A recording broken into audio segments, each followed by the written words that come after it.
quickly to Romans 12. I promise you, this will be worth your while. Romans 12. Romans 12.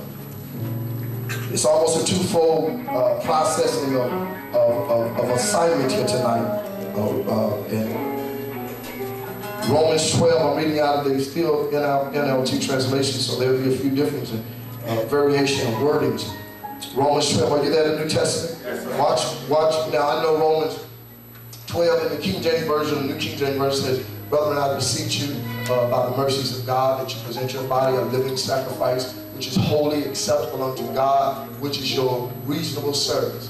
But be ye not conformed to this world, but be ye transformed by the what? Renewing of your mind, that which is the perfect will of the Father." Now I want to read it from the NLT translation because I need you to see it from this perspective. This is why we get our motto that we quote here. "And so, dear brothers and sisters, I plead with you to give your bodies to God because of all He has done for you. Let them be a living and a holy sacrifice." Two parts that we missed. That's why I want to read out this translation. He said, I want you to present your body to God. What? Living and a what? Holy sacrifice. A natural and a spiritual. You learn how to do spiritual, but you had to learn how to do natural. That's why it's not totally acceptable. You know how to offer a spiritual sacrifice. That's why you know how to pray and shout and scream when it's time to do spiritual sacrifice. You can be going through and do it. But when it comes to natural things, you know not how to do natural things because you think the natural things just deal with your flesh because you're still tied into all that. Come on now. Okay, y'all ready? Well, watch this. Watch this. Y'all ready? "With you to give your body to God because all He has done for you. Let them be a living and a holy sacrifice, the kind He will find acceptable. This is truly the way to worship Him." Verse 2, "Don't copy the behavior and the customs of this world." Now, right here when you say this word world, so you don't become all of a sudden try to be dogmatic and say, that's why we shouldn't do this, that's why we shouldn't do that. Let it slow your roll because you get ready to jump when you need to settle. That word world means cosmos. Okay? So write that word cosmos down. K-O-S-M-O-S, cosmos. The word cosmos deals with several depths. One of the things it deals with what is called culture. Culture. Don't be conformed to the culture. Know how to change the culture. Okay? The other one deals with age.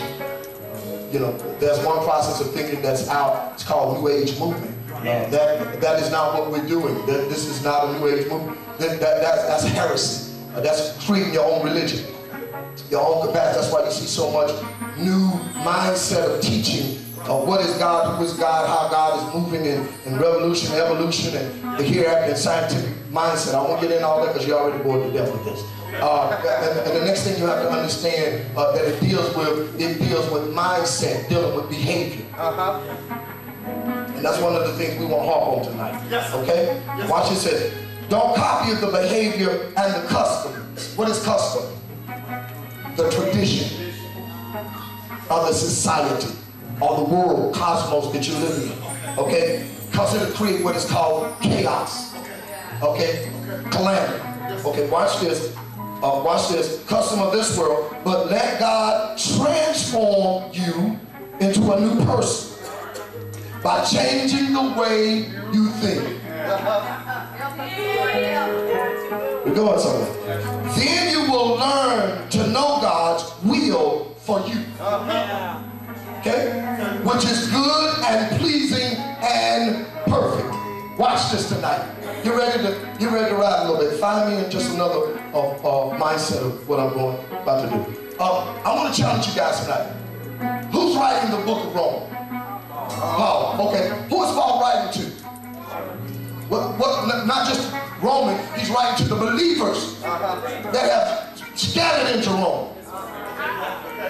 He's writing to the saints that have already been scattered and divided out because trials and tribulations and different other things or whatever have taken place. Well, we know that because when it deals with even the book of Rome in chapter number 10, it talks about what before Paul deals with the book of Rome, after he leaves there, he begins to turn to the Gentiles. But before then, he's still trying to work with the Jews.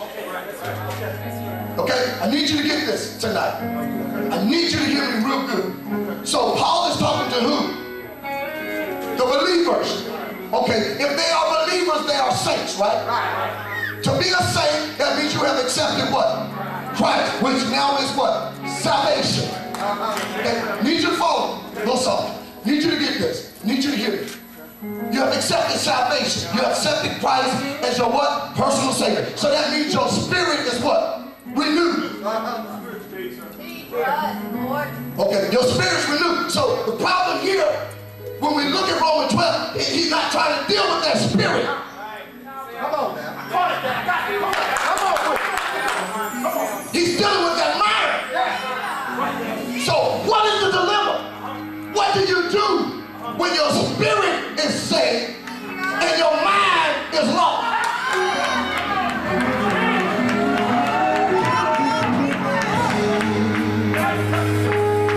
Hear me good. What do you do when your spirit is new? Your mind is still old.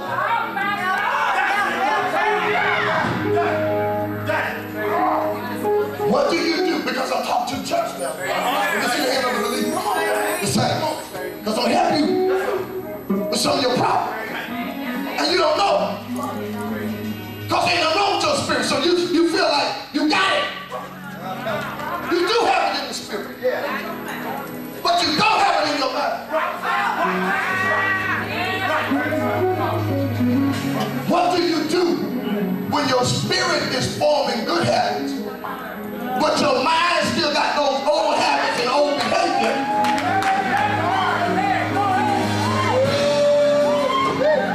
What do you do when your spirit is sanctified, but your mind is still unsanctified?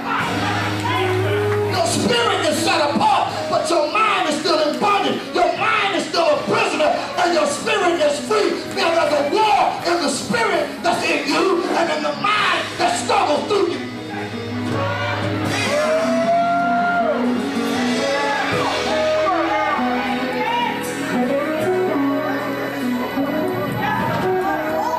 I submit unto you that if you don't get your mind worked out, you're going to be all spirit and dead. You're going to be fit for heaven, but you ain't going to be fit for earth.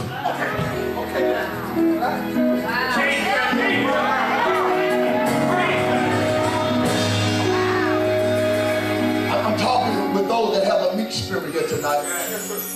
Because blessed of all the meek, for they shall inherit what? The earth. So you still trying to just own the thing you want because your spirit is free. You want to die so you can get on to heaven. But you ain't got nothing on earth. You ain't inherit the earth because you got mind problems.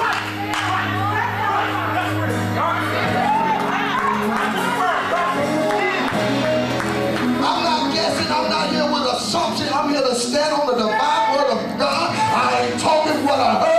I'm telling you what I know. Many of your problems here tonight, you got a mind problem. That's why you go with only with what you want to go with, because you already have your mind assumption of what it is you go hear. You ain't gonna hear what you gonna get with, what you ain't. When somebody's speaking to your spirit, you gonna all want to pray. When somebody starts telling you about your behavior, somebody tell you about you always want to jump in the spirit because you got a mind problem.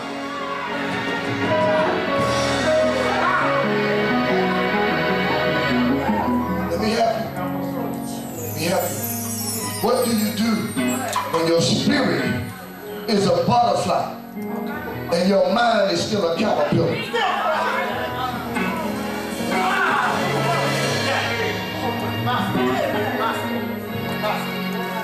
Because your spirit have transformed. Your mind is still conformed.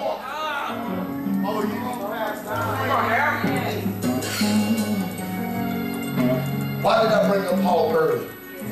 For this truth. Romans 10 says, brother, my heart and prayer desire to God is that Israel might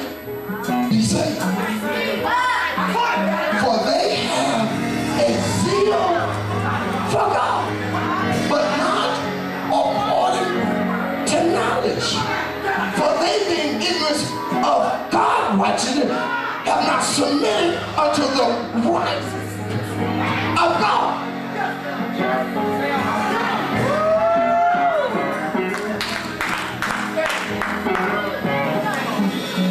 Why is Paul saying this in Romans chapter 10? Because Paul said, I bear them witness, which means what? Paul said, who better can witness about what they're going through than you?